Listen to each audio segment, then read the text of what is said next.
So,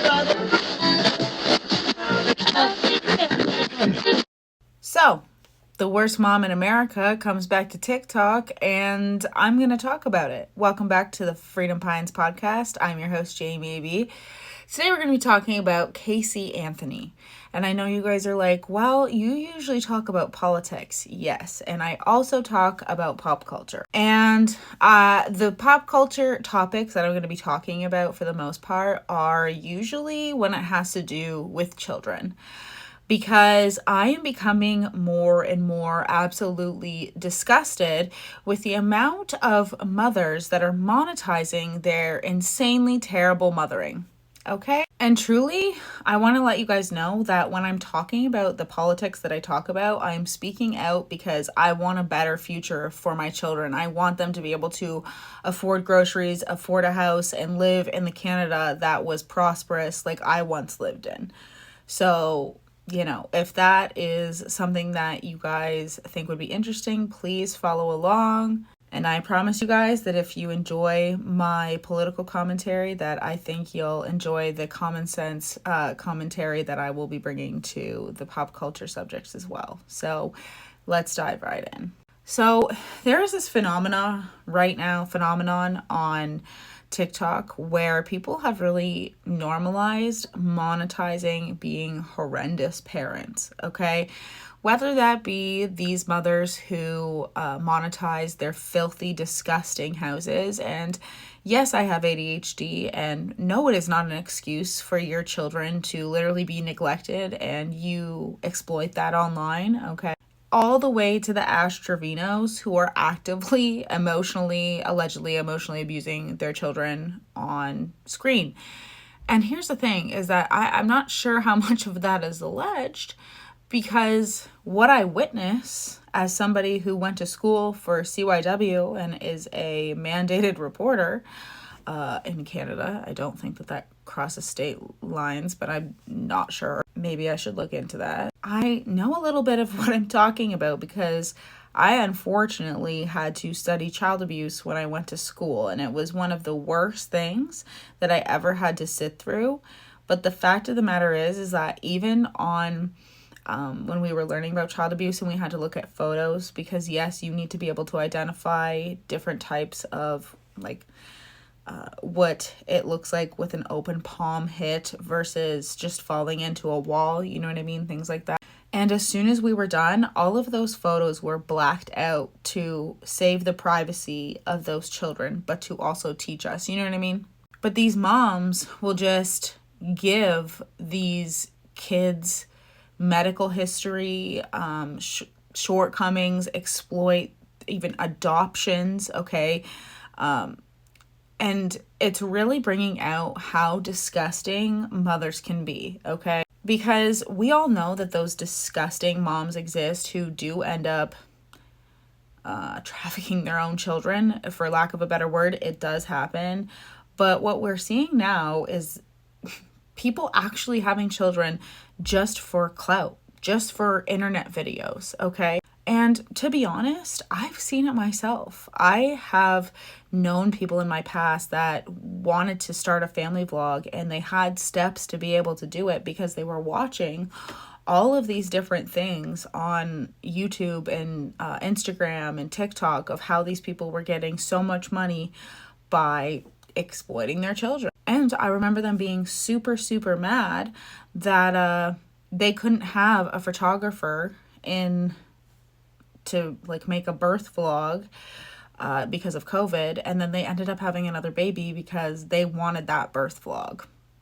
So I have seen it firsthand. Ruby Frankie was allowed for years to emotionally abuse her children online. I could tell for years that that was happening to those children.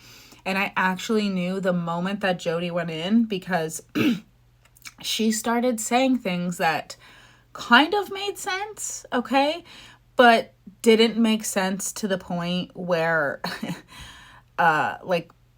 natural consequences are a tactic that we use to, have consequences for children because they do need consequences for their bad behavior. But when the natural consequence was letting her daughter go without food, Ruby Frankie, because she had forgotten to pack her lunch. It's like, Ruby, you should know that that's not a normal task for a 6-year-old to be able to do and complete by themselves. And the natural consequence would be, oh, I have to phone my mom and I have to wait for my lunch and it's going to be inconvenient and all of these different things. Or, I'm going to have to get a lunch from the pizza room and it's not going to be something I like. But Ruby Frankie thinks it's the natural consequence for her child not to eat at all.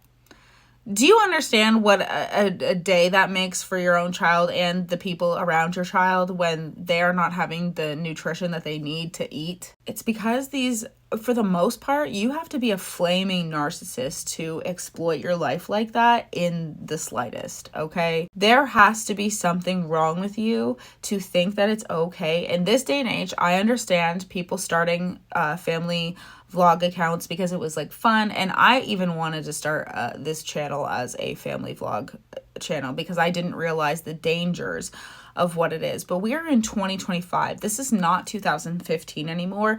We know how dangerous it is to put kids online, okay? And not only are people monetizing their family lives, and they're doing one of two things. They're either making it look perfect, picture perfect, nothing's wrong here, yada, yada, yada, or literally exploiting abuse, neglect, all of those different things. Which is exactly why Casey Anthony felt like it was such a right time to come back to TikTok and gain an audience.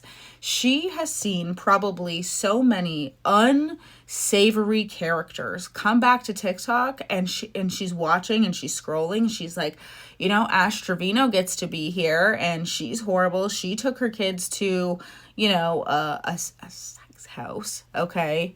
She's probably been looking at the Ruby Frankie coverage and thinking to herself, well, I'm not as bad as Ruby Frankie, allegedly. This is what I think that goes on in Casey Anthony's head, because for some reason she thought it was appropriate to come back to the internet. And I genuinely cannot get it out of my head that she came back because she has seen all of these other people monetize their horrible parenting, and she thought that she could come back and monetize not only her horrible parenting, but becoming an advocate for her daughter.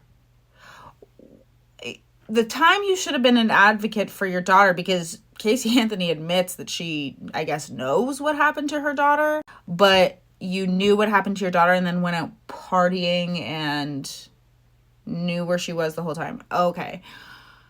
Casey Anthony genuinely thought that enough time had passed, that there's enough other insanely crappy moms on TikTok, and Ash Trevino still seems to get support, because she gets thousands of dollars per live stream. And she came back and literally said, hey, if there's an audience for people like Ruby Frankie and Ash Trevino, there could be an audience for me. And that's exactly what she thought. And you know what?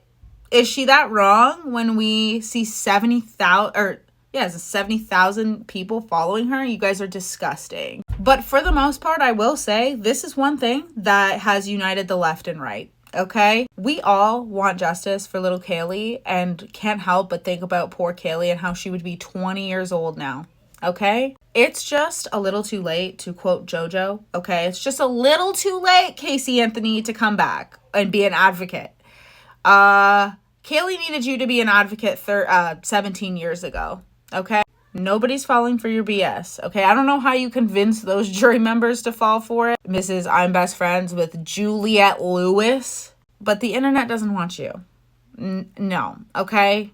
Casey Anthony's daughter and that whole case is one of the most popular true crime podcasts you could cover, too. Casey Anthony severely underestimated how much people are getting sick of people who harm their child or let their children be harmed. We're tired of it, and we're tired of you guys monetizing it, okay? There aren't many times that I encourage people to get off of a platform because I truly do believe in freedom of speech, but this is the public's judge, okay? Oh my God, can you imagine if Carla Homolka made a TikTok?